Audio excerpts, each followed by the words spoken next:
It's a lot Man, going on. yes, this rabbit hole goes deeper and deeper. President Trump warns Netflix to fire board member Susan Rice or pay the consequences amid their $100 billion acquisition of Warner Brothers Discovery. So I don't know if everybody or the audience is familiar, right? But there's supposed to be a huge acquisition going on, Yes. and everybody's fighting over Warner Brothers. And when I say everybody, I really mean Netflix and Paramount Skydance. Yeah, because I mean, they're really the only people that can really buy it. I mean, Disney can't buy it because Disney is the monopoly, but Netflix really can't buy it either because they're a fucking monopoly as well. They're not going to let YouTube buy it, No, or I mean, Google. They're not. They're not going to let no, Amazon buy it. no, They're never no. going to let Facebook buy it. I think this would have been a good. I'm still rooting for Netflix. I think it would be a good addition to, because here's my take on Netflix. Watch Netflix. I think millennials are part of the generation that invented the Netflix and chill. Like there was Yeah, no such thing as that. yeah, And my critique with Netflix is that when the trending stuff like the Netflix originals are yeah, like you watch them, it's like, dang, yeah, what's there good to watch? You know what I yeah. mean? So And you we, want your nostalgic stuff that you like. Yeah, yes, just like something to pass time or something like that. So James and I went and we looked up the IP, and it has a lot of assets that it's like, oh wow. yes. I would love to see that on Netflix where I can just scroll and watch like what Space Jam, Yes. Man of Steel, A Batman, Superman, Wonder Woman, come Aquaman. I on. mean, yeah, Aquaman, Justice League, Game of Thrones. Yes, But yes. let's talk about the whole. Okay, so Susan Rice and what she said Right, right. that So kind of rubbed Trump the sparked wrong. all of this. Yeah.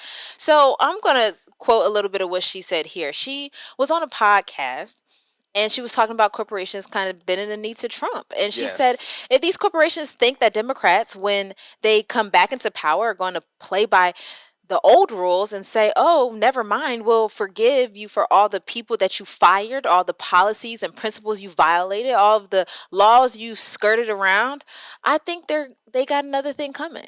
Yeah. See. Sometimes, and Sounds very free speech to me.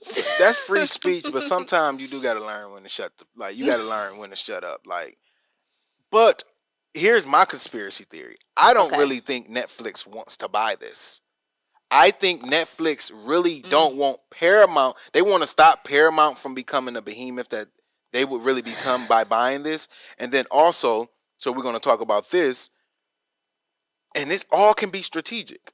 So when Paramount was originally trying to buy them, they offered like $22 a share because Warner Brothers Right. Discovery was their stock was tanking. It was like $5 or $6 at one point. Then it got up to like 12, and then it got up to like 15, and then when it got up to like there, Paramount did their Skydance acquisition. That's when they bought BT and MTV and all that from Yes. Viacom. Yes. So now Paramount is a new company, and then they offered to buy Warner Brothers Discovery, and they offered something low like 21, 22. And then they got up to like 24, 26. And then the CEO, oh, we're never going over 26. It's a wrap. It's a wrap. Netflix get involved. The price goes to 28. Now the price is at 30. Now Paramount just came to 31 covering the breakup fee. But it's very important to understand leverage. So Warner Brothers Discovery would have been bought underpriced by Paramount if Netflix wouldn't have stepped in. Because if it's only one bidder, Then you're at the mercy you're of at that the one. mercy of Yeah. that. But if it's two bidders and then it's Netflix, is like, oh my God, they can write a check tomorrow and cash it. So now Paramount went from paying $24 a share to now they'll be paying $31 a share if this actually closed. They really paying 30 a share to the shareholders, and then that dollar goes to cover the if it's every quarter that they don't close on it after this year, they'll pay $600 million. Plus, they're gonna pay the $2.8 billion breakup fee to Netflix. So So Netflix wins either way. Netflix wins either way. Either they get this great asset, which they can use, obviously, I'm trying to but tell they you. don't need it. Who really needs it is Paramount. So Paramount, they made their competitors spend $50 more billion, and they got three of that On just the sitting back end. in the back end in free cash flow. You know what that reminds me of? You ever seen those movies where there's an auction and they Yes. and then there's somebody like fake bidding? Fake exactly. That's what it is. They fake bid. They fake, yeah, $30, $20, Yeah. and then you like, no, I'll pay 40. And they're like, oh, no, go ahead, you got it. And but they really they just didn't want you to get it at 22, Yeah. so they making them pay Yeah. 31. And there's always somebody who's was part of making the fundraiser happen that's fake bidding somewhere in the So back. and here's my conspiracy deeper than this. Okay, Oh. she's an independent board director on Netflix. Right. What if they told her to go say this to muddy the waters to get Trump mad? Now it makes their regulatory path look a little tougher. So now Warner Brothers is out. You got an excuse to back out. Now Warner Brother deal is looking a little sweeter. Like, oh, okay, you know what? Let us actually review this. Because remember, you made a post like a week ago saying Netflix opened a 7-day window for them to review, and then she come out and say this. This is real. Like, she's so a smart you trying woman. to say, oh, Netflix don't really want it? Netflix probably don't really want this, but if they could make you pay $25 or $30 billion more, get $3 billion of that, and slow your acquisition down a year, shit. They just really. They robbed everybody. They robbed everybody because they got leverage. You see what I'm saying? So no matter what, Netflix comes out on top. Either they get the asset or they get the breakup fee because they don't, at the end of the day, Netflix is going to win. Like money and power always, it always is going to, subside everything. So I don't think Susan Rice is saying this just out of her hat. Like, why would she say this in the middle of an acquisition? Why would she go speak about Trump in the middle of an acquisition? Well, here's the thing. And then the Netflix CEO is backing her. Right. So she doesn't really have too much of a stake, I feel like.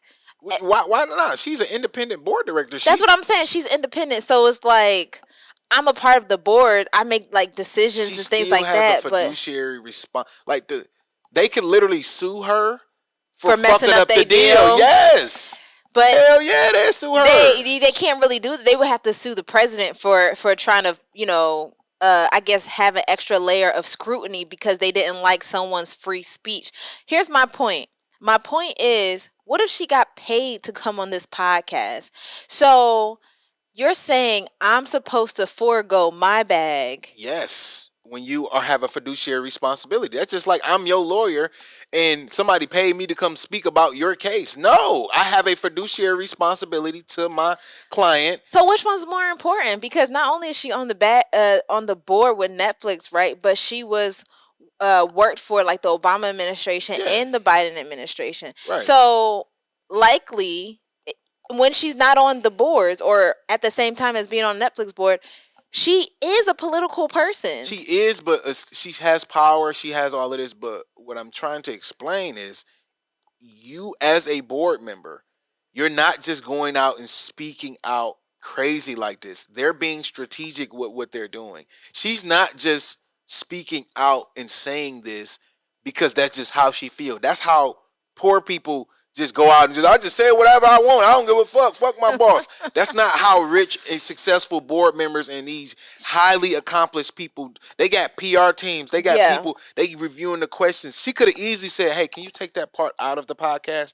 They specifically left that in. So what I'm saying is that could literally be all a part of the making the regulatory scrutiny look a little like, okay, maybe y'all do need to consider Paramount deal now that they offered to cover our breakup fee. I'm done. Because these things don't just happen by osmosis. They are there's lawyers, there's directors, there's accountants, there's financial advisors, there's creative people. All of this stuff that come to the news happened a month ago. If it comes to the news, it happened already in a boardroom a month ago. It did. And I can agree with that. What I don't agree with is I can understand if she said something defamatory. I could understand if she said, or something that could even be taken as defamatory. She's even talking to corporations and not even directly to, you know what I mean? But it's not defamatory, but it signals that just like Republicans are not independent, Democrats aren't either. She's showing her cards, basically saying, yes, y'all think Trump tripping, wait until we get in power, we're going to be tripping too. But I thought Democrats were so democracy and all that. She's basically saying no, we not playing fair no more. So she's saying she going to go at or they're going to weaponize the justice system. All of these people like the same thing they complain about what Trump is doing. She's saying we're going to do that too. But Trump is in office for the next 3 years, so why the fuck would you say that? Even if you felt that way, I'm sure it's a lot of lawyers, it's a lot of people that feel that way, but you don't say that unless you're being strategic to poke the bear and to get Trump to do this type of tweak type of shit. Like it's strategic. I know it is because there's no way in hell. There's Some no way in hell she goes in the middle of an acquisition. Why would you don't need to do this interview? or you could have did the interview after the acquisition was over. Exactly. It's like, let me see how this all pans out first. You don't and speak then in the middle of a case. I understand what you're There's saying. litigation going on. You don't speak in the middle of this. She's a board member. It'd be different if she wasn't on Netflix's board and she's just stating her opinion as a U.S. citizen or an expert in the field. I was gonna say, or as a political person. She's not a U.S. citizen, independent person. She is a board member. That is a different responsibility versus me and you on here talking. But then Trump goes and says, remove her from her seat or pay the consequences. Yes, because he runs the DOJ. They The literally just FCC. put a picture of him on the DOJ. He runs the FTC, the SEC.